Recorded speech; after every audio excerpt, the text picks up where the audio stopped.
Getting to know you, getting to know all about.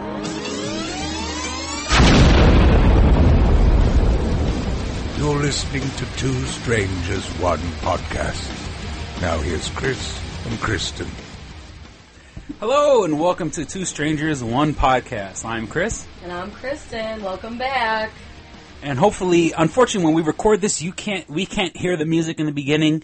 I spent a few hours on that, putting that together, and just even thinking about the song gets me hyped up. But we can't hear it before. We can't hear it beforehand, but I'm over here banging my head to music that doesn't exist. Right. I think it has something to do with the two large, what would you call this? A mug, a big mug of coffee, 40? And this is my second one, which is like... We're getting ready to smash stuff. Oh, I'm all fucking hyped up on caffeine right now. Like the WWE entrance music when they come down all oiled up. Yeah, oh my... That's like the entrance music. Sometime before I die, I'm going to walk into a room with music playing where, it doesn't have to be wrestling. I want... That's the best part, the oiled up, smashing stuff. I'm going to walk into a room one day before I die where there's going to be lights and lasers and music playing and smoke machines. We can do that. We can have that arranged. Fuck yeah, it's going to be a live podcast. Exactly. Coming to the stage. You're just walking in. Actually, that's what they say in the strip clubs. Coming to the main stage. Yeah. It's Chris, yeah. Well, I guess if I worked in a strip club, I technically could. See, we can arrange it. We can arrange that. That is easy. And I don't know. I'm a cheap. I wonder how many dollars I'll have in my G-string before the night's over. We could, I can start it off by throwing something, get everybody else riled up. Well, that song gets me hyped up. How it begins. It's. You got Eminem, Hi, My Name Is. You got The Doors, Hello, I Love You, whatever. I know exactly the name of the song. I think it's just Hello. I think it's Hello. Julie Andrews, and I believe The Sound of Music, Getting to Know You, which, nice and sweet. Which is funny, like, if you're listening to the podcast, and then that comes up all nice and loud. How hardcore am I? I got Julie Andrews on my laptop. Pretty badass. And then it after the explosion, it goes right into, it's Drowning Pool and Rob Zombie from the Daredevil soundtrack. We were talking about this a second ago. Movie, right? I love the movie Daredevil. Not love it, but everyone shits on the movie. I remember seeing it years ago when it first came out. And I just remember the motorbike and who had like the target on it was Colin Farrell played Bullseye. Yeah, Bullseye. And in the comics, he wears like a hood, or not a hood, but he wears a mask that covers his whole face. And the Bullseye he has the Bullseye logo on his forehead. But in the movie, they said let's make it a little more realistic, or something a little more that was realistic. Not as corny, and had a big branding target on his head. And that was. And Jennifer Garner was in it as Elektra, which was the spin-off movie Elektra, which I'll have to admit I didn't like, because, the movie was good. You can't, they tried. You gotta give it an E for effort at the least, Good effort, guys. It's a character that no one really cares about anyway, and they made a movie about it, and it was a spin-off of another movie starring fucking Ben Affleck of all people. But, it's not a bad movie. When you really think about it, a superhero who is blind but uses, based on true events. Yeah, right? Sonic. It's fucking badass. Lame. A blind superhero. Okay, and then they had, I do have to admit that, Kingpin, played by Michael Clark Duncan. Right. Kingpin in the comic book is a fat white guy, and then all of a sudden it's John Coffey from The Green Mile. I have to admit, it does take it does. They went a different direction. I love it when movies, when and don't get me wrong, I'm all for diversity. I love it when movies take like a character and they make them. They'll get a black actor to play them when it's stuff that's established, like Kingpin in the Daredevil movie, and I could think of two other examples right off the top of my head. Hitchhiker's Guide to the Galaxy. You ever seen that? No idea. I always bring up these random movies. Hitchhiker's Guide to the Galaxy, based on the Douglas Adams books. It was, it's science fiction, but it's purposely goofy. It's not trying to take itself seriously. They put that rapper Mos Def in it. Now, the character in the book, and I guess call me old school. They actually BBC did have did do like a straight to video version of it in the 80s, where it's a guy from England. I mean, not that there aren't black people in England. Now they got this rapper Mos Def. Then they got Mos Def, which then they did make a joke about it in the movie. It was like, I was wondering why you didn't have an accent or something like that. So even they knew it was ridiculous. And then and I think the biggest, and like I said, that was my chair. I didn't fart. The biggest, the one that always blows my freaking mind is in Thor. Right. In Thor, there's a guy who guards the Rainbow Bridge to Asgard, Sounds pretty badass. the Bifrost Bridge, and it's a black guy. Now, this is a Norse god. These are Norse gods. Saying, look, I'll buy the fact there's black people in England, but this is impossible. You're stretching it with the Rainbow Bridge. It's a Norse god. And not that a black guy shouldn't act, but they're purposely, just for the sake of diversity. And trust me, I'm not trying to be racist or anything like that. But they're, come on, it's a Norse god. You can't. Not that you shouldn't. But just how could you have a black guy? I digress. Does Mos Def even rap anymore? I feel like he's really trying to get into he was in. I don't know if you watched Dexter. No, he was in this last season. I feel like he was killed off though, maybe. Spoiler alert! Yeah, spoiler alert! Well, I saw the first. Definitely in it, and I was like, I saw the first 2 seasons of Dexter. And then I kind of fell off. I stopped paying for Showtime, I guess. That's really what happened. Yeah, I mean, I stopped HBO, and that's the whole thing is that he's So I think he's more just acting. He's He's more of an actor than he is a rapper because let me tell you, and not that I'm a metalhead. I grew up on old school hip hop. I can't name one song Mos Def. Right. I don't know. Every other rapper, not every other rapper, but you could name a rapper, you could name their song. Mm-hmm. I can't name one Mos Def song. I can't. I really can't. Everybody has their hit. You take Jay-Z. Jay-Z's got 99 Problems. Let's think of rappers. I mean, Ice Cube. Okay, Ice Cube was.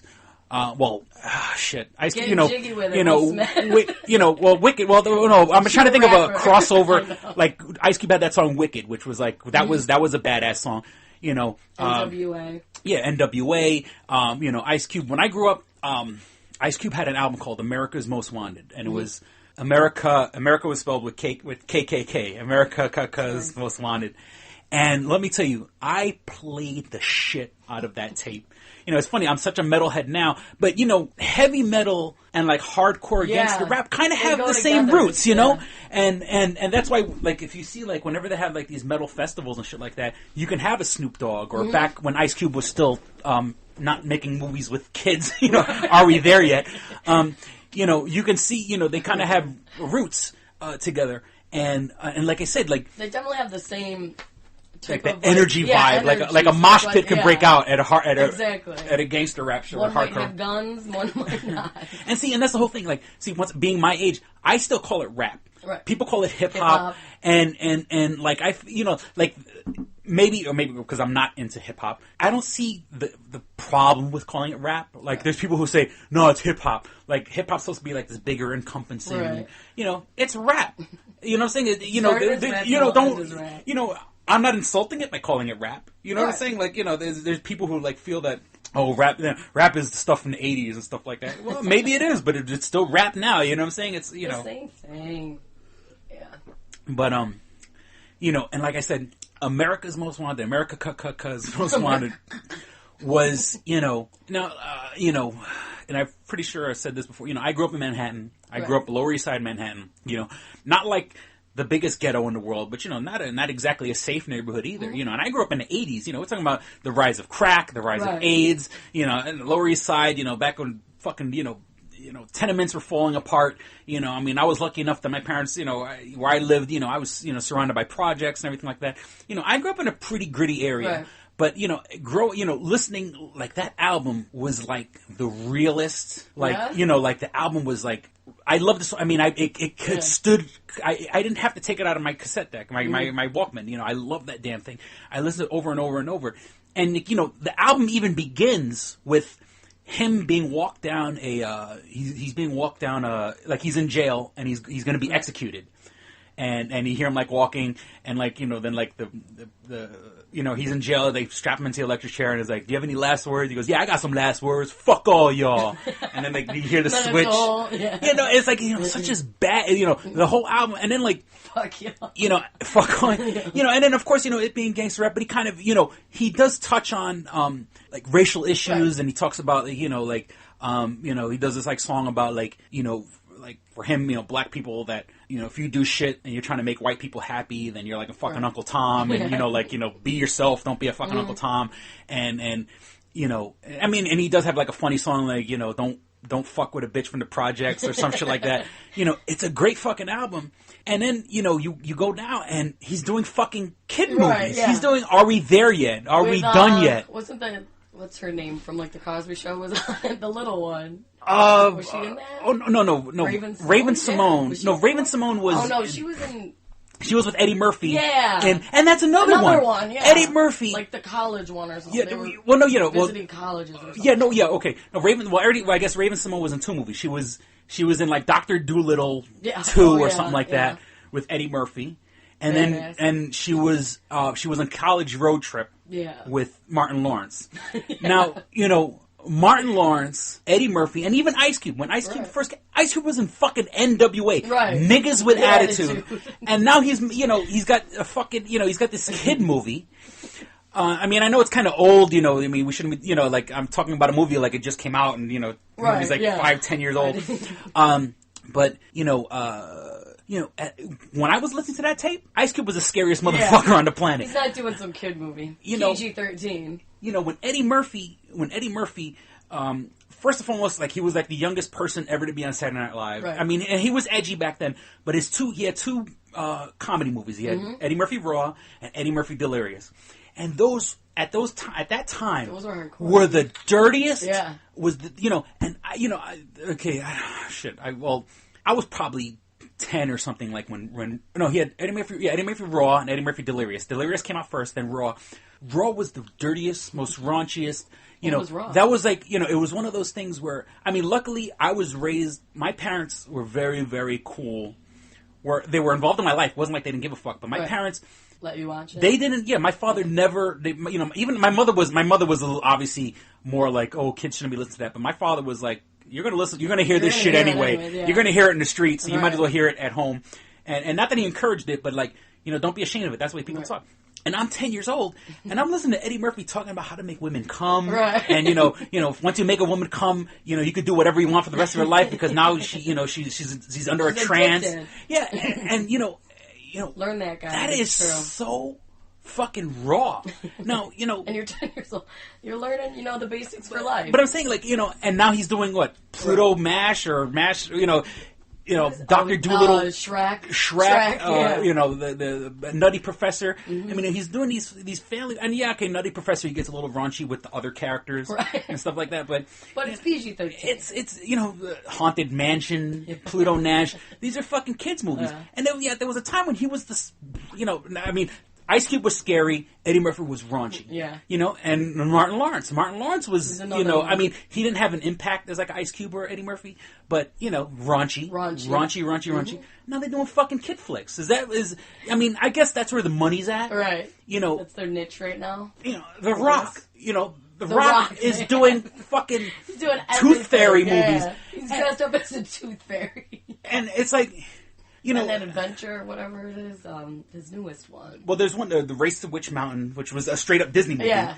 The newest one. The Journey to the Center of the Island, Journey to the Center of the Earth. Yeah. Well, it's, I think it's part 2 to Journey to the Center of Earth. But they just call it Journey to because it's not to the center of the earth. It's like not going to the center of the earth this time. It's just to an island or something. Yeah, and he's just like surrounded by like these Disney kids, like they were on Disney. And look, I'm a wrestling. I keep talking about what a nerd I am. I'm a wrestling fan also, and The Rock, in my mind, The Rock was poised to be the next Arnold Schwarzenegger. Oh, okay. You know what I'm saying? He was supposed to, The Rock was supposed to be like doing the next Conan, the next Terminator, these hardcore movies. And then even Arnold Schwarzenegger's doing freaking, Jingle All the Way and Junior but Junior.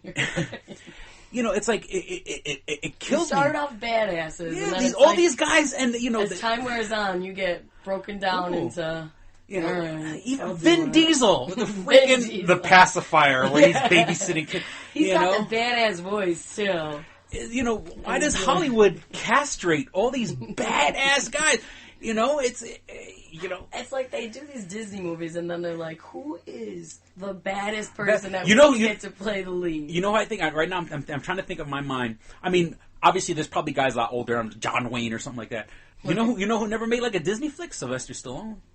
He's never made a kiddie. Probably because you can't understand him. Like, what's the matter with him? I'm the babysitter. I think he just kind of gave up on the movies for a while until that Rocky one came out. They're like, oh, all right, we'll get him back in here. Yeah, I mean, Triple H did a movie that's not even. I saw it on Netflix. I saw the commercial for it. It's called The Chaperone. Sounds legit. Yeah, it's called The Chaperone, and it's like, even the poster for the movie is like him standing in front of a school bus. But is his hair still long? His hair's still and long. He's just in front of a school bus. And it's supposed to, he's a big muscular guy. You're gonna tell me that they can't. There isn't some good action script out there that you can put. That you couldn't find. Do you have to do The Chaperone? Is it Too hard for money? What happened? What happened, man? Where did we go wrong, Triple H? Where? Even the guy that played the Big Show, he did a movie also, and I can't even remember the name of the movie, but. The movie's like where he's playing like a guy who's that big but like has the mentality of a child. But it's a kid. It's a kid's movie. Like he's like in diapers or something like that. It's like, and it's what the hell happened? Where are all the guys in Hollywood? Where are all the guys now? And right before we were talking about I mean, I'm super jazzed up for the Avengers. Oh, yes, you are. I guess that's where the men go. See, Robert Downey Jr., there's a fucking guy. And he's not that big. And he's not that big. He's a badass. But, talk about, here's a guy who lived, you know what I'm saying? This guy was doing coke and was with hookers and, and like now. Little Charlie Sheen. Yeah. Got in trouble. And he's, he's making a freaking career. And, that's the one thing, I'll talk about that in a second. He's playing Iron Man, but also me being a nerd. Here's one part I didn't like. Okay, I kind of shit on Thor for having a black Norse god. Right. Okay, now you don't read comics or anything like that. No, That's not your thing. Sorry. Okay, and that's good because see, these movies are made for people the crossover audience. Right. These are the movies for you to watch and go. And not that I'm like this. I don't collect comic books. I'm not one of those people that have boxes and boxes. I do have one box in my room. I see a box right now. But I'm the kind of person, like, I like all the outside stuff from comics. Like, I love comic book cartoons. I love comic book video games. Comic book movies, of course. I just don't read comics because, one, it's a lot of money, and I don't have money like that. And two, it's expensive hobby. You kind of get lost. There's always these little story arcs. And I'm kind of like, I'm a Johnny-come-lately. Like, someone will come and go, oh, did you read Spider-Man's The Clone Saga? You know what I'm saying? Which is a real... Which is a real thing. And when I have a friend, when I hear or you hear buzz about it on the internet, then I'll go, okay, let me go look at the Clone Saga, and then oh shit, this is good. When it's stuff like that, because one, I don't have the money to read all these comic books, and actually, I'll be honest with you, I don't feel sad. I read like nowadays comic books. It takes a while for a story to get really up and running. Okay. And I'll read a comic book and I'll be disappointed because now I got to wait till next month to get the find out what the hell happens. A lot of my collection I have was what they call what the hell they call that? That's when they stop calling it a comic book. They call it a graphic novel, where they'll take 6 issues in a row, which was a whole story arc, and a trade paperback, that's the word I'm looking for. I'll buy a trade paperback with the whole story. Now, the funny thing about trade paperbacks is that they have no value. You know, you try to, I mean, you can sell it, you could try to sell it on eBay, try to bring it back to the comic book store. You know, trade paperbacks are, you know, that's the whole deal. It's not about value and putting it, and that's the whole thing. I want to read the fucking comic. Right. I'm not one I of just these want people. to read it. You know, I'm not going to sit and seal it in plastic and buy 2 copies because I'm going to read one and put the other one in storage. The other one. That's, you know, I'd rather go and buy trade paperback where I can sit and take in the whole story. Right. You know, and enjoy it. You know, Batman did one called Arkham Asylum, which is way before the video game and all this other shit. And Arkham Asylum was like a comic book that it wasn't even a comic. It was, each panel is painted like a painting. Okay. Like the artist who did it was, and I read that in my buddy's house, his house is scary as it is. Oh God. At 2:00 in the morning, we were kind of like, I was staying over his house and reading, and maybe because it's just my personal experience, reading it in a scary place at 2:00 in the morning added to the effect of the book, and I still find it like one of the scariest things I've ever read. Really? A comic book and scary. Yeah, and so like I went out, now mind you, I was reading his actual comics. Yeah. I ran out and bought the trade paperback. Now, Arkham Asylum's been out for 15 years now, 20 years now. You know, so I'd rather buy, you know, so that's why I can't get into comics. I can't get into actual comic books because I sit there and I go through, you know, 15, 16 pages and what does it take? I'm not satisfied. I want it. So I'd rather buy less value trade paperbacks, but get more fulfilled personally. But I love movies, love video games, which, you know, it's hard because there aren't that many really good comic book video games. I did recently play Batman Arkham City, which Arkham City is fucking awesome. One of the best games I've ever played. And so, back to what I was trying to say before. One of the biggest things in Iron Man comic books is that Iron Man is an alcoholic. Oh, and Robert here we Downey Jr. And exactly, they found the perfect person to play. Now here we are. The Avengers is, for all intents and purposes, Iron Man Part 3. Okay. I mean, let's just call a spade here. You know, but we've yet now. Of course, you see Tony Stark, the Iron Man character. You know, Tony Stark and his, you know, when he's his average person. Yeah. Or well, not average, but you know what I mean. When he's in when he's not in his armor, he's Tony Stark, and yet you see him with women, and you'll see him with a cocktail. He's like James Bond. Yeah, you know, he's smooth. But in the real comic book, the real story is that he's a straight up fucking alcoholic. I mean, he finds redemption in being a superhero, and he's sober. Yeah, like he's sober when he's helping people. You know, they guys don't sober for the cause. Smashing into the side of a mountain. You know, I'll save you. DUI and shit. But you know. I'm really surprised that the comic books, I mean, the movies haven't brought that part up. That I was gonna say I don't recall that at all. You know, I mean, nowadays, like when you look at the new Batman movies, like with Christopher Nolan, the ones he's making, The Dark Knight. I was gonna say that one comes out, and that's also coming out in a couple months. Right. The Dark Knight Rises. Rises. There's a Superman or Spider-Man. There's the Amazing Spider-Man, and now, but like I said, how badass would have had been for them to really, really touch upon Tony Stark's alcoholism. You know, that could have been the whole thing. Yeah, you didn't even have to save anybody.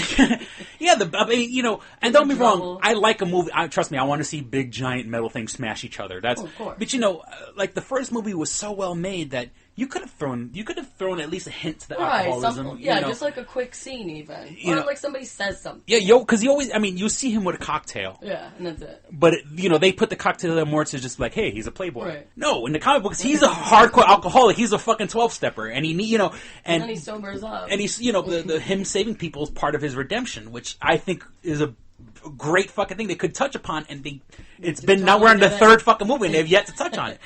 You know, and what then was his drink of choice? Oh shit! I don't know. I mean, he was a just anything. Yeah, Put something in front of him. Yeah, he was a Listerine or something. Yeah, I mean, times got real tough. Listerine. Because I mean, he's living in the shadow of his father because his father was a brilliant man, and he's kind of inherited this big fortune, and he has a lot of weight on him. Poor him. Well, yeah, I mean, that's it could have been it could have now that movies are trying to be a little grittier. I mean, it would have been great. I mean, maybe they might address it in part 3, but what you're going to have after 3 movies, 1, 2, and the Avengers. Now all of a sudden he's an alcoholic. Oh, by the way, guys. Yeah. By the way, I've been an alcoholic the last 2 movies. And I guess it sends the wrong message, kids. You could be a drunk and save the world at the same time. You could save the world. You could have the best of both worlds. functioning alcoholic. Hello. It can happen. And so, so, I mean, I kind of, like, I wish they touched upon it, but I guess they didn't. I don't know. He had his little martini or whatever. Well, once again, let's... Did he even sip on it? But Marvel is owned by Disney. Right. So maybe that's another issue. See, they're like, well... fucking Hollywood is... they're screwing us out of our comic book movie. They're castrating our heroes here. Where are the real men? Yeah. Well, Robert Downey Jr. I think was an excellent choice for that. Yeah. Speaking of like The Rock and all that who have sold out, he was definitely good for the Iron Man. Yeah. I like the movies because they're a good blend of like comedy and action, right? And entertainment. I mean, the Avengers looks like it's fucking. It looks like it's going to be awesome. Did you like Captain America? I wanted to like it. I wanted to like Captain America. That's a no, everyone. And like I said, here's a guy who liked Daredevil but didn't like Captain America. Huge Ben Affleck fan. I wanted to like it, but I just kind of it didn't. What was it too? Like, what was the? I don't know. It just and once again, great story. Mm-hmm. Great story because you got Captain America. And he's this guy who's thin, and they make him to a super soldier, right. And now he's a badass. And then part of another big part of his storyline was that his friend is this kid named Bucky, who was kind of like his sidekick, dies. You know what I'm saying? Awesome Bucky. Oh come on, this was Captain America was from the 40s right. and stuff like that. Bucky gets killed. Not because of Captain America. Spoiler alert. Oh, yes. Spoiler alert. If you haven't read a comic for the past 60 years, Bucky gets killed kind of like, I don't know if it's Captain America's fault, but like, had he done things a little differently, Bucky would still be alive. And that's the big thing in Captain America's world, where, you got Bucky, and then they fucking destroyed it in the comic books, because, like, about 10 years ago, they brought Bucky back. Oh, hey. And it's like, how do you bring back somebody was supposed to die. He was frozen. He was. I mean, and then they used that for Captain America. It actually goes to the frozen. Yeah, it's, they killed Superman in the comic books 10 years ago, and Superman came back. It's like, of course. you can't kill him. If you're like gonna kill Halloween movies, you can't kill. What's his name? Michael Myers. Michael Myers. Yeah. You can't kill him. Part of the mystery. Part of the. What makes Captain America is the fact that Bucky dies. You can't bring Bucky back. And so... Suddenly Bucky's back. Guess who's back? Did he retire? Captain America after Bucky came back, he's like, wow. He's back. Fuck the world. Yeah. I'll be hanging out with my buddy. And, they kind of, like, they do make kind up of... for love's time with Bucky. It is a little, what's the word I'm looking for? Big... homoerotic, kind of like Bucky's back, so like I don't need to save the world anymore. Yeah. No, great. A lot of. Was Bucky in the movie? Bucky or just was in the movie, and you know what it is? I'll be honest, and that shows you how much of an impact it was. I forgot what even happened to Bucky. Bucky. I don't know, and I don't care. He was frozen. I have a bootleg copy of Captain America around here somewhere, as a matter of fact. I mean, no, I don't. I don't have it. Yeah, no. I saw the movie illegally in the movie theaters that I paid a ticket for, which I have around here somewhere. $15 to see. Yeah. And so, like I said, and then the one of the gists of Captain America that they did in the movie was to kind of explain how we got the corny outfit. Was that he was traveling to the front lines, but he was more of a celebrity. Okay. And he was more like, hey, look what we can do with the army. Yeah. We turned the skinny guy into the super soldier. Right. So he would go up in the movie, they have him going up on stage with chorus girls. Okay. Which is why he has the corny outfit, which is like the American flag, Yeah, here's a guy supposed to be fighting a battle, and he's, very patriotic. Real soldiers are wearing fucking fatigues and, dying of, gangrene in the feet. And this guy's dressed up like someone took an American flag and, kind of fruity, so, he's a chorus girl. In the movie, they made Captain America a chorus girl. I guess that's why I didn't want to like it, because I can't connect with the chorus girl. I don't care what steroids, and that's another thing I'm surprised with Captain America is saying, is that if you take drugs, you can be a better soldier. Yes, exactly. Because they put him in a machine. There's always a hidden message. They put him in a machine where all these needles inject his body, and he comes out. You can be an alcoholic and save the world, and you can take steroids. What is world. Marvel trying to tell us? Way to go, Disney. Well, I guess that's probably why they're sanitizing these movies. But we're gonna have a bunch of jacked up alcoholics just running around. Saving the world, damn it. And that's, you got the Incredible Hulk in the Avengers.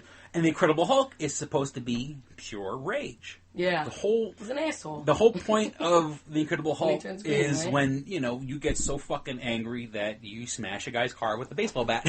So angry. All Hulk on him. Yeah, it's And that could be from steroid rage. It's all connected. Along with gamma radiation. We'll turn you into a big giant green asshole. Just compound whatever you want. And I have to and I don't want to say the first Hulk movie because it's not the first Hulk movie, but the one they did a couple of years ago with I forgot. And I can picture his face. Ed Norton? No. Well, Ed Norton was in the second one. In the second one. The first one was with that Australian actor, which I'm going to kick myself for not knowing his name. And it was directed by the guy who did Crouching Tiger, Hidden Dragon, which I should know his name also. And I'm pretty sure nerds are probably screaming at me right now. I can look it up. I get what he was trying to do, but they destroyed it. It was his father was irradiated, and then his father was doing tests on starfish, and then while his father was irradiated, he had sex with his mom, and then so the kid had some sort of like predispositions and like resist radiation. But then when he's a kid, his father, who already was irradiated, was injecting him with jellyfish DNA, and so they just did like their own storyline. They made up they butchered, because the whole thing was, the Incredible Hulk was supposed to be Bruce Banner, doing his own experiments of gamma radiation, and it, fucked him up. Now they had this whole starfish thing. Yeah, and you got starfish and jellyfish and bombs and his father, and then, Eric Bana? Eric Bana. And Bana, isn't that nice? And who was the director? I want to say, I forgot the director's name. He's the same guy. Ang Lee. Ang Lee and Eric Bana. No. Yeah, great movie. And Ang Lee, Stan Lee was the writer. Yes, Not Stan Lee, the name, but Stan Lee. Stan Lee. And, well, I get what Ang Lee, because I actually saw an interview with him. He wanted to make the movie kind of like a Greek tragedy where a son is supposed to be redeeming his father, and his father, who was a bad guy, but then really wasn't bad because he was just wanted the best for his son. And, once again, for people who follow the comic books, his father became a character in the comic books called the Absorbing Man, which is a guy who also got gamma radiation like the Hulk, and anything that he touches, he assumes the properties of. So if he touches steel, he's now made of steel. If he touches, I've seen it. I mean, pretty much steel's the only thing you really. I mean, in the comics they have, he touches, this water. Adamantium. Yeah, he could become water. He can become wood. Anything he touches. And that's the whole thing. This movie, the Ang Lee movie, made it his father, when it's not. It's just another guy who happens to have gamma radiation. And, and then and the most ridiculous part of the movie, the first, I don't want to say the first one, but you know what I mean, the one that was a couple years ago, was that he fights... Norton, or, No, not the one with Eric Bana. That was 2003. 2003. Well, it's not a couple years ago. It's about 9 years ago. He's fighting a gamma irradiated pit bull. Oh, God. And poodle! And fucking poodle! This is emasculating. You haven't seen this movie? No. Okay, so he's fighting Hulk is fighting a pit bull and a poodle. Who, I get the pit bull. That's badass. An irradiated pit bull is fucking awesome. Now there's an irradiated poodle. Yapping, it was, it was 15 feet high, enough to big enough to pick up a car with its jaws. And the Hulk is supposed to be, who the fuck said it's okay to put an irradiated poodle in this movie? Just let it run free. I don't care about it. It with your hands. And then, the pit bull, and then we're to assume that the pit bull and the poodle are friends. I mean, because they run in the same pack. They were both owned by Bruce Banner's father, who, the Absorber or whatever. The Absorbing Man, who doesn't happen in the comic. So they just totally destroyed it. He totally just made up his own storyline with a couple of characters. Yeah, you're going to destroy the whole mythology, and then you're going to put a fucking poodle. I mean, I could to make matters worse. A boxer, a bulldog, German Shepherd, anything but a fucking There's poodle. So many dogs you could choose. Yeah. Next is a Chihuahua. A fucking poodle. I guess it could have been worse with a Chihuahua. Yeah, right. And it's not all bad. And then, how could you take it seriously when you have a giant irradiated poodle? At that point, you just leave the theater. And then Ed Did you Norton, like the one with Ed Norton? Now, what I like about Ed Norton is, first and foremost, Ed Norton. Now, here's a. I love. I'm going to say spoiler alert. Ed Norton always plays movies where he's two people. Primal Fear, Fight Club, Incredible Hulk. There's another one I can't think of the name right now where he robs a bank, but he pretends that like he's a retard. He pretends he's a cripple, and he robs a bank. And now, mind you, he plays like a cripple for like a year. Just a year. He's really committed to his role. That's what I'm saying. But I'm saying he plays a guy. That's a long time to pretend. Well, no, because he's trying to win. Right. He's like a maintenance man or a janitor in a bank. He's trying to work him over. And he plays like a crippled guy this whole time. So then, like, he brings in this like radio to listen to music, and then like what happens is inside the radio is a gun. Like he takes the guts out and puts like a gun in the radio. So like every movie, not every movie, but mostly that's a lot like, for one person. For one person, he's playing these movies where he's kind of like a dual role. It's kind of like it's either called The Heist or the Bank Job or some shit like that. Or Fight Club comes up, of course. And I love him in, Fight Club. American History X. American History X. Badass in there. You know, what's that other one? The 25th Hour. You ever seen 25th Hour is a great movie. 25th Hour was directed by Spike Lee, who I met briefly. 25th Hour, I see it. 25th Hour. The movie has to be either called like The Bank, not The Italian Job, because he was in The Italian Job, the remake. The Italian Job's there. He was in The Italian Job, but 2003, The Illusionist, Incredible Hulk. Dead Air. Stone. What? Maybe. I've seen Stone, and that is a terrible movie. It had Stone. It had him and oh my god, he's Italian. He's Italian. That's good, right? Oh my god, what is his name? Robert De Niro. Oh. And you think it'd be a good movie? I saw it on like Movies on Demand or something. So just looking, and it was like them two leading actors, and I'm like, this cannot be bad. Terrible. There was no like action. It was like what's his name? Robert De Niro. Who am I talking? Yeah, Robert De Niro was like the correctional officer for him, for Edward Norton, and it was just like Edward Norton had cornrows. It was so stupid. There was just no like action. Like it was just really dumb. It was terrible. And you think Robert De Niro and Ed Norton in a prison exactly would be like coolest movie of all time? I could have sworn it was either called The Heist. Maybe it was The Score. Yeah, The Score. I think that was it. And in The Score, he kind of plays like a guy that he's normal, but he's pretending he's crippled. And I think he's even playing like he's retarded, if I'm not mistaken. An aging thief hopes to retire and live life off his ill-gotten wealth when a young kid convinces him into doing one last heist. Yeah. Let me read the rest. And so he Robert De Niro's in it too. Yeah, that's what when you said Stone, I'm like maybe they have the same agent or something. Right. Yeah. So Marlon Brando. Yeah. So in that movie, you know, so Edward Norton always plays these dual roles, and I know the funny thing is I've never seen Primal Fear, but have you seen? I've never seen it. No. Then spoiler alert. Spoiler alert. There's I've never seen it. Everyone who's seen it told me it's an awesome fucking, and like Fight Club, it has like a twist. The twist at the end, which is, now Edward Norton actually co-wrote the new Hulk movie. Okay. And, the funny thing is that, and I guess, as being a comic book geek who doesn't read comics, in the movie, one of the things he does, now did you see the Edward Norton one? Hulk? Yeah. Yeah, when it first came out. He meditates. Mm-hmm. Like he does everything he can to kind of keep himself from getting, keeping calm, which would make sense. Right. You know what I'm saying? Like, if you're the Hulk, why wouldn't acting out? Yeah, you would want to keep calm. I do like once again, I'm such a nerd. The cartoon. There's a cartoon right now called Avengers: Earth's Mightiest Heroes, and what I like. Not heard of it before you asked. It's on Disney XD. Yes. And what I like is that they're taking it seriously. I mean, even though it's on Disney, it's a kind of an action-packed cartoon without being too crazy violent. But what they did with the Hulk in this one, which is a little different, or at least I've never seen it in a comic book, if I did read one, is that the Hulk will look in a mirror and see Bruce Banner. Okay. And so Bruce Banner is kind of like, the Hulk has decided to take over and be the Hulk all the time. And he's suppressing David Banner. Okay. So David Banner kind of has to like stick up for himself to calm himself down. Which, I mean, don't get me wrong, I kind of like the idea of the Hulk being pure rage. 24/7. I don't want the Hulk talking. I don't want him. That's just annoying. He's not supposed. You're not supposed to have inner dialogue. Right. The Hulk is Hulk smash. This guy cut me off. I'm gonna fucking throw his car across the canyon. He's never a nice guy. Just can't help it. Yeah. He's just always angry. Yeah, so I guess, you, in my mind, you wouldn't have him having an inner dialogue. But, I kind of like what they did there.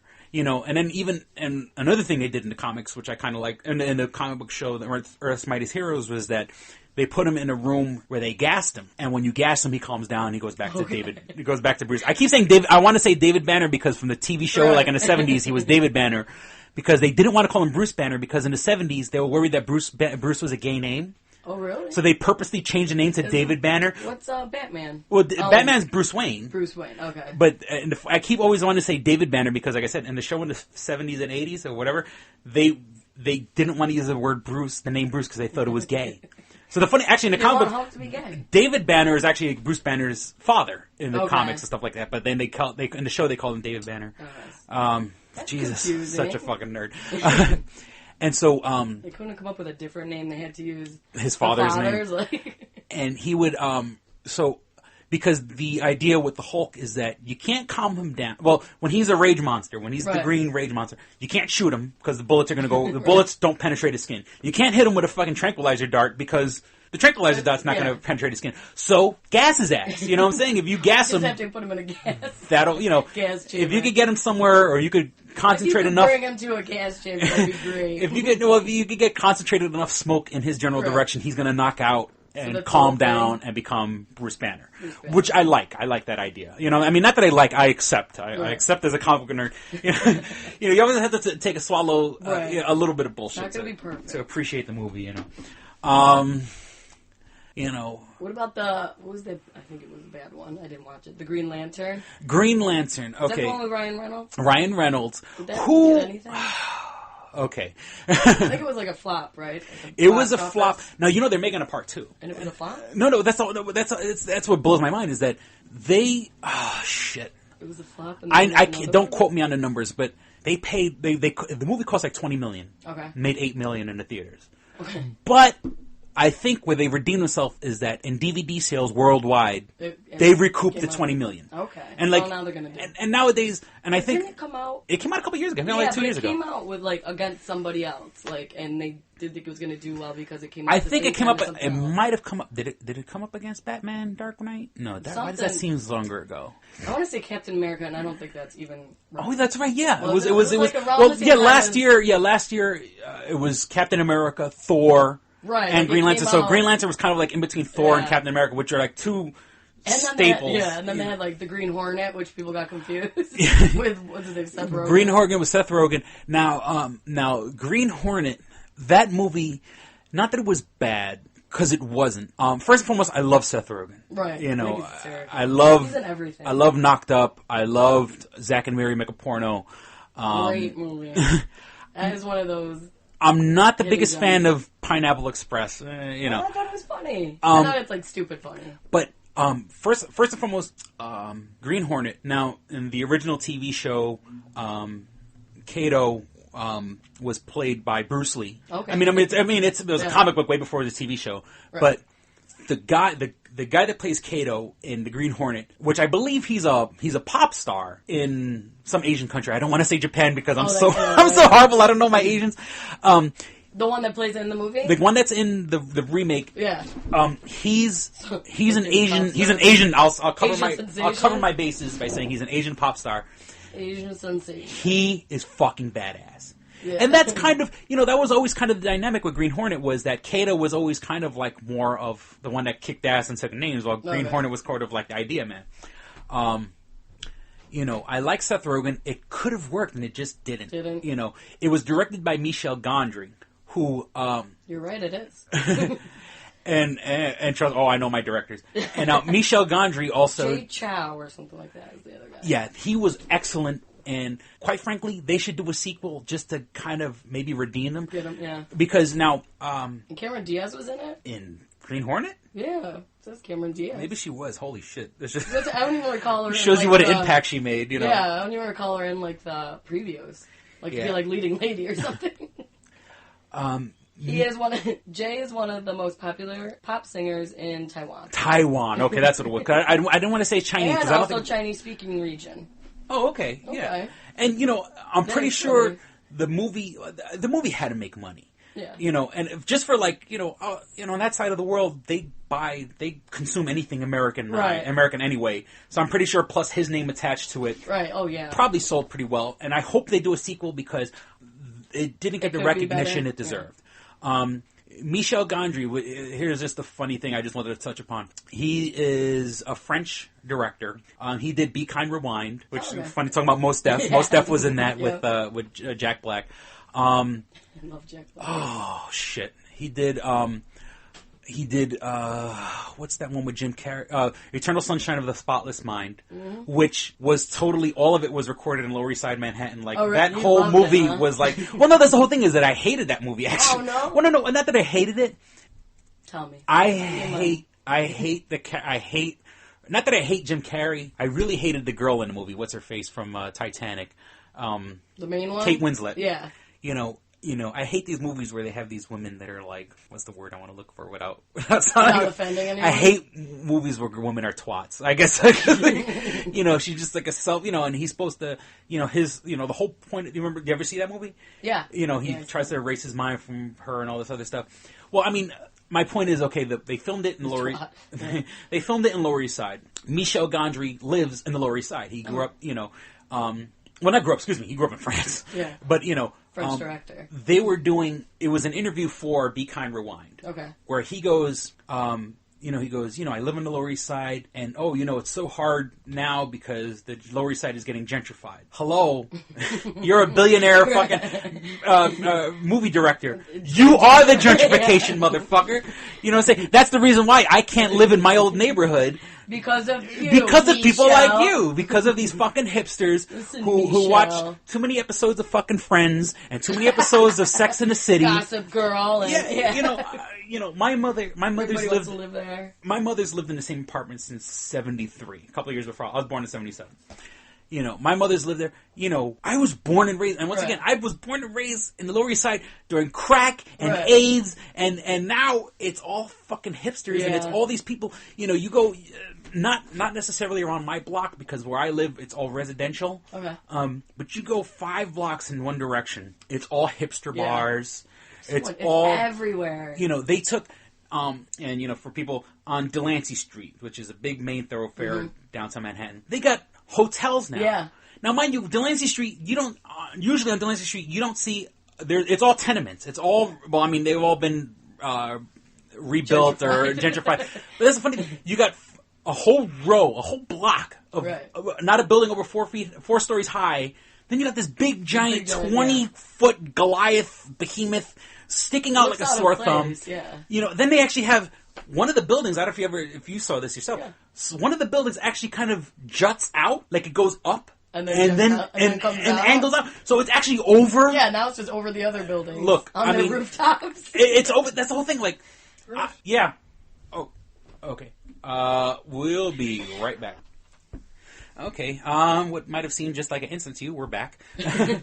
We said we'd be back, and now we're back, and we're back. We never went anywhere on your end. So we're being joined by my daughter. Yes. But like I was saying, What's that? Yeah, what's that? Now, I used to own property. I don't anymore. My house is foreclosed on. But if I owned a piece of property and someone... Dodo. If someone... Plain Angry Birds. If someone put something over my property... Like, I understand you own property, you own the land. Right. In my opinion, I own everything straight up in the air. Yeah. If you're going to build something that goes over me, we're going to have a problem. Like, if you want to go to the rooftop, now you got, like, this... other building coming over. It's not like this big, huge. It's not like it's a big T. Right. It's kind of like, which first and foremost, I don't know if I would want to be on a level that there's nothing under you. Technically, that's creepy. I mean, yes, the physics of angles will probably support. Fuck you. I'm not. Screw it. After shit like 9/11, no, I'm not going to be up in the air over. Where technically there's nothing under me. I would be pissed. I would be pissed if there was people occupying the space above me. I think I'm not. Dude, I wonder what the legality of that is. Can you own Can they sue? I mean, like, if let's just say, I'm sure assuming they had a huge issue. Yeah, I'm pretty sure. There's gotta be. Everybody's got to fight something there. Oh, I wonder what the legalities of that. There probably was a big issue when they were building it too. Yeah, and that's the whole thing is that Michel Gondry's talking about the gentrification when he is the gentrification. He probably helped build it. Yeah. And it's all hipster bars and hotels and they tore down the boys club that was there. It's like the Lower East Side isn't what it used to be, and it kills me that as much as okay, I liked Green Hornet, I liked Be Kind Rewind. And Green Lantern? And, Green Lantern, I mean, I'm talking about Michel Gondry. Like, I like some of his work. Of course, I didn't like Eternal Sunshine of the Spotless Mind. Because of that twat. And, and I hope the ladies out there listening don't think I'm some misogynist or something like that. It's just Kate Winslet. Oh. Raven just Kate Winslet is. Yeah. So. Kate Winslet, poor woman. Kate Winslet's a twat. And, just in that movie. We love you, Kate. Because I know you're listening. Are you going to use a pen on my phone? Okay. And then who directed Green Lantern? Green Lantern? I should know whoever directed it. I don't know who he is or what else he's done. But, like, the Green Lantern, the bad guy in the movie, you're going to spend all this money on special effects. Try not to make it look like a floating turd. Like, it looks like a cloud of shit. I didn't what I'm saying? I understand it's supposed to be the world, the universe's most wickedest monster made of pure fear. But does it? It's a cloud of shit. Does it have to look like a cloud of shit? It looks like it, or was it just? It was. The voicing? It was. I have no idea. It's okay if she was. My daughter Raven is playing with the phone. Talks back to her, so it's a little crazy for her. And I don't remember the name of the monster. I mean, I don't remember the name of the person if there was a person. It was all CGI, but it looked. Yeah, it was CGI. It looks like a cloud of diarrhea floating through the sky. Maybe that's why it didn't do good. I don't want to see a cloud of diarrhea. I can do that myself in my movies. Yeah, I'm pretty sure if there was an evil monster, it would be a cloud of diarrhea. What's worse than that, right? I want to escape when I get to the movies. A bunch of shit coming your way. Yeah, I don't need shit with eyes and a mouth yelling at me. What? And then, the funny thing is that, they're actually, there was a second Green Lantern from Earth who was a black guy named Jon Stewart, which would totally fuck up the audience. You have to explain Starring that. Jon Stewart. So I thought Van Wilder was the freaking Green Lantern. But I mean, I'm gonna have to take the side of a lot of, and don't be wrong, I like Ryan Reynolds was good. He played the character the way, I guess, because he's supposed to be an arrogant guy. Not arrogant. Arrogant's not the word. Confident. Because the whole point of the Green Lantern is it's willpower versus fear. Okay. So you can't have someone without, you can't have someone that's not confident that doesn't have willpower. Did he have a drinking problem, steroid use, anything like that? Anything good? No, just the typical hothead. Oh, okay. I'm so good, and I got the shit to back it up. Just his attitude. I'm the best, and I can back it up kind of attitude, which Ryan Reynolds does good. I just think, and once again, I'll go along with the leagues and leagues of nerds that Nathan Fillion should have played the Green Lantern. Now Nathan Fillion. I don't know if you've ever seen the show Firefly. Firefly was written and directed by the same guy, Joss Whedon, who did Buffy the Vampire Slayer. Okay. And I'll show Amazing. you. I'll show you who is also the same guy who's directing the Avengers movies. Hey, so back. it all ties in. So Nathan Fillion was on a show called Firefly. He's on a show now called Castle. Which I haven't seen. I think it's still on, so that's got to be a good sign. Yeah. Well, the funny thing is, there's actually a commercial there's a commercial for the Avengers right now with Nathan Fillion. Oh, we had a big hug from Raven. Raven's giving Kristyn a hug. Thank you, and a kiss. Spoils me, and my pen back. There is a commercial out there online with Nathan Fillion, and it's Nathan Fillion promoting Castle and Robert Downey Jr. promoting the Avengers. How convenient. And like I said, Nathan Fillion worked with Joss Whedon, who's the director and writer of Firefly and Buffy the Vampire Slayer, and is also directing Avengers. Now, Avengers? And they've given it, Rotten Tomatoes. I think it's like 95%. Oh no, like? Yeah, 95% good rating on the. I'm sorry, dead air. I'm sorry, I'm distracted by my daughter who's trying to steal the microphones. Here. There we go. She's a diva already. I gave her a microphone so She's she a little can... Beyonce. You give her the microphone and she throws it as hard as she can.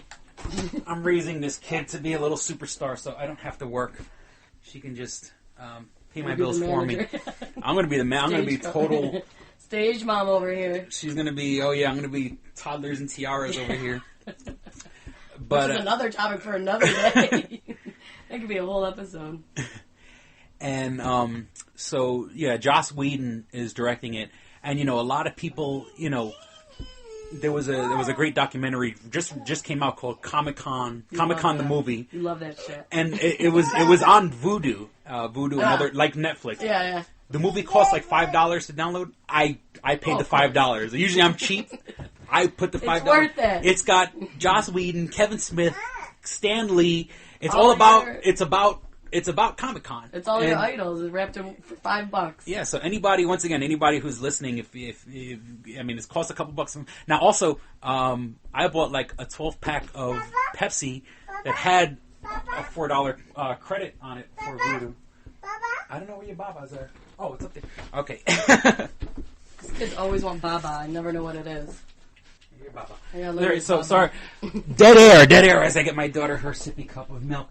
The struggles of being a single dad, right? Single dad. She. Oh yeah. So like I said, I bought like a 12-pack of like Pepsi Zero that came with like a $4 credit for Voodoo. So for all you people out there, go buy some Pepsi. Get some Pepsi Zero. Get the Voodoo.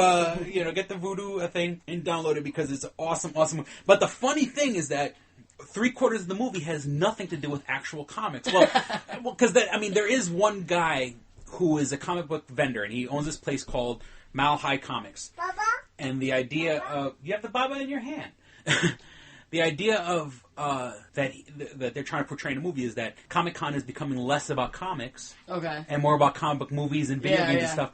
That when before he would be cleaning up, now he goes there and by day 3, he's like giving shit. Like everything's 50% off because he doesn't want to carry all this shit back to his warehouse.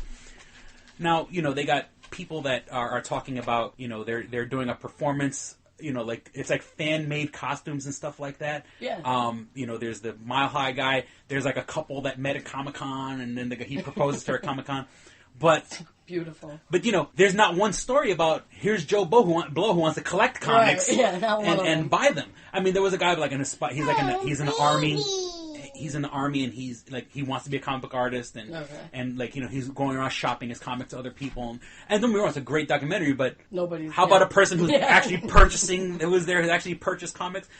They're not in the comic. It just doesn't happen anymore. Yeah, and I guess I'm part of the problem. It's your fault. Like I said, I don't collect comics, but but I mean I don't we were talking about earlier in our last episode we were talking about the cloud. I get comic books. I download comic books on my computer. I download comic books on my cell phone. I use this promotion through Red Baron to get a free You're scheming a month pass. Yeah, like I'm skimming it. Yeah, where I got a month pass for Marvel.com to download their digitally comic books. And I don't want to talk bad against Marvel.com, but you still have to pay for all the good comic books that just came out. I mean, don't get me wrong. You have this incredible library. You can spend days and days and days looking at comics. But anything that's brand new, you still have to pay for. And I thought when you had a subscription, that was it. You got a subscription, you could read whatever the hell you want. Just a little taste. And, just the tip. No, it was cool. It was cool because I did get a chance to actually read like the first Spider-Man comic book. That's cool. I'm never gonna get my hands on that in real life. Yeah. So I mean, stuff like that's kind of cool. But I also the big thing now this summer with Marvel is the Avengers versus the X-Men. That's like the big summer arc. Which I've seen X-Men. A couple of months from now, I'll be buying the trade paperback for. Right. But that's the big thing going on this summer, and I wanted to read it, but I couldn't read it because. It's a premium. I have to pay another $3 on top of whatever it is a month. And he's not doing it, folks. God damn it. He's not doing it. Don't even try and get him to. Frugal. I'm not cheap. He's not doing it. Yeah, frugal. Frugal's the word. Okay, so we're coming up on the hour. We're a minute over. Uh-oh. So, thank you all for listening. Thank you again for listening. And I hope you enjoyed it. Once again, to pimp myself. So, before my daughter becomes a international music star, I'm selling my wares on eBay. You can go to www.doublejackpot.us. There's a link to buy my book, Double Jackpot. Coming soon, my second book, Odd IC, A Tale from the Road, will be available. So once again, www.doublejackpot.us. There's links to my eBay page where you can get your hands on video games, comic books, and heavy metal memorabilia. So thank you for listening. I'm Chris. And I'm Kristyn. Thank you again. And Raven. Bye-bye. Yeah, and Raven. She just throws something. All right, here we go, man. Go ahead. You want to read Double it? Jackpot. What is it? It is a self-published book by Christopher Cologne. Chris Cologne smells good to me. But Look at her. That broke that fucking cold little exterior. He's like, hee. but it is spelled Colon. Him punny. But Double Jackpot is a book about a comic book artist, Eric, who is in a loveless relationship with a materialistic I feel you, Eric. Lynette. Oh, fucking. Are you sure I didn't write this? Sounds hauntingly familiar. He starts cheating on his girlfriend with a more creatively supportive woman, Nadia. Well, I gotta meet her. Where's the Nadia? There's your summer girlfriend. Summer Nadia. It's Nadia. Nadia? Yeah, I think Nadia's spelled with an A. All right. Both Lynette and Nadia play the double jackpot, the largest payout in lotto history, much like the recent Powerball. Both girls play his birth date as the winning numbers. Eric is now stuck between two of the country's richest women. Who will he choose? It's not that simple. This is a clever fucking idea, Yeah, it man. is. Look at her, fucking. She's impressed. I am.